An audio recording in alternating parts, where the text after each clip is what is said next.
मुस्लिम तो हम बना ही नहीं रहे हैं। यह लड़ाई विदेशी आक्रांता वर्सेज भारतीयता की है। हमारे पूर्वजों ने तुम्हें पाकिस्तान रूपी टुकड़ा दे दिया, पाकिस्तान रूपी एक तुम्हें देश दे दिया, बांग्लादेश हो गया और अफगानिस्तान हो गया इसी से टूट के, और तुम हमारे मंदिर नहीं दे सकते। तो लानत है ऐसे उस पर। जो अल्लाह ताला जो रहीम है, रहमान है, वो भी आपकी पूजा को स्वीकार नहीं करेगा, आपकी नमाज को स्वीकार नहीं करेगा। हमारे मंदिरों पे कब्जा करके करेंगे, कौन परमात्मा स्वीकार करेगा? मुझे लगता है बहुत ही इन सब चीजों की कोई जरूरत नहीं है, क्योंकि हमारे देश का जो कानून है सभी को उसका पालन करना है।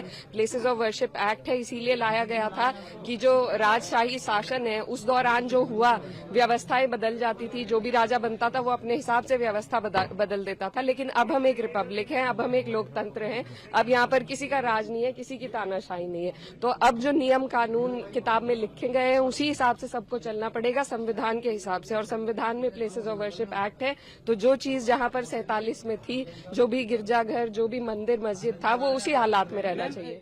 इकरा हसन जी जो भी हैं नेता समाजवादी पार्टी के, उनको ये समझना चाहिए कि जो सर्वे हो रहा है वो माननीय कोर्ट के आदेश के बाद ही हो रहा है। उनको हिंदू पक्षकारों को या हिंदुओं को जो या हिंदू संगठनों को जो नसीहत दे रही हैं कि वो संविधान को क्यों नहीं मान रहे हैं, तो भाई संविधान को मानने तभी तो कोर्ट में जा रहे हैं। उनको तो बल्कि जो ईटा पत्थर चला रहे हैं जो सर्वे टीम पे, उनको समझाना चाहिए। तो हमें लगता है कि जो ऐसे लोग सोच रहे हैं, ये इस तरह के बयान दे रहे हैं, वो विक्टिम कार्ड खेल रहे हैं। वो जरा सोचे, जरा कल्पना करे एक बार अपने दिल पे हाथ रख करके कि जिस समय हमारे हिंदुओं के हजारों मंदिर मुगलों ने तोड़ा, विदेशी आक्रांताओं ने तोड़ा, उस समय क्या स्थिति होगी, हमारे कितने पूर्वजों को जो है सामना करना पड़ा होगा कठिनाई से। और यह लड़ाई उनको, इकरा हसन जी को समझना चाहिए, लड़ाई हिंदू मुस्लिम तो हम बना ही नहीं रहे हैं। यह लड़ाई विदेशी आक्रांता वर्सेज भारतीयता की है।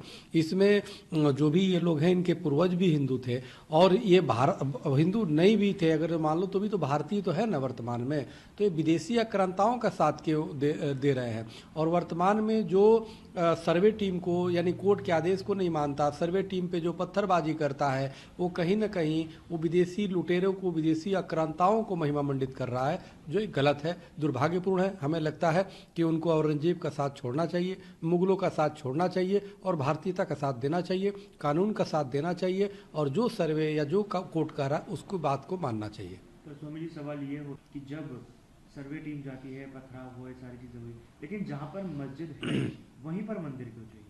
नहीं, जहाँ पे मंदिर है और मस्जिद बना है वहाँ पे वो किया जा रहा है। अब राम मंदिर का सर्वोच्च न्यायालय द्वारा निर्णय आया, निर्णय होने के बाद 5 एकड़ जमीन उनको मुस्लिम पक्षकारों को मिला। तो आप बताइए, क्या कोई वहाँ पे दावा कर रहा है क्या कि 5 एकड़ जमीन की खुदाई करो? तो इसलिए मस्जिद से एतराज नहीं है। मस्जिद तो आप जितने, अरे जिस हिंदू राजा ने सबसे पहले केरल में मस्जिद के लिए जमीन दिया, उस हिंदुओं पर शंका करते हो। आज जिस हिंदुस्तान में, यानी पाकिस्तान में टुकड़े होने के बाद भी मुसलमानों ने ले लिया, उसके बाद भी इस हिंदुस्तान में लाखों मस्जिदें हैं, और उस लाखों मस्जिदों में तुम हमारे हिंदुओं की जो मंदिर जहां पे है वो नहीं दे सकते? इतना भी बड़ा दिल नहीं कर सकते? एक हिंदुस्तान के जो, यही हमारे पूर्वजों ने तुम्हें पाकिस्तान रूपी टुकड़ा दे दिया, पाकिस्तान रूपी एक तुम्हें देश दे दिया, बांग्लादेश हो गया और अफगानिस्तान हो गया इसी से टूट के, और तुम हमारे मंदिर नहीं दे सकते। तो लानत है ऐसे उस पर। हमें लगता है जो अल्लाह ताला जो रहीम है, रहमान है, वो भी आपकी पूजा को स्वीकार नहीं करेगा, आपकी नमाज को स्वीकार नहीं करेगा। हमारे मंदिरों पे कब्जा करके करेंगे, कौन परमात्मा स्वीकार करेगा? परमात्मा तो दयालु है, कृपालु है, न्याय सम्मत है। तो इसलिए यहाँ की न्याय कोई बात मानिए। अगर यहाँ की न्याय सम्मत नहीं मानते हैं तो हमें लगता है अल्लाह ताला भी आपको माफ करने वाला नहीं है, क्योंकि वो न्याय सम्मत है, वो रहीम है, रहमान है।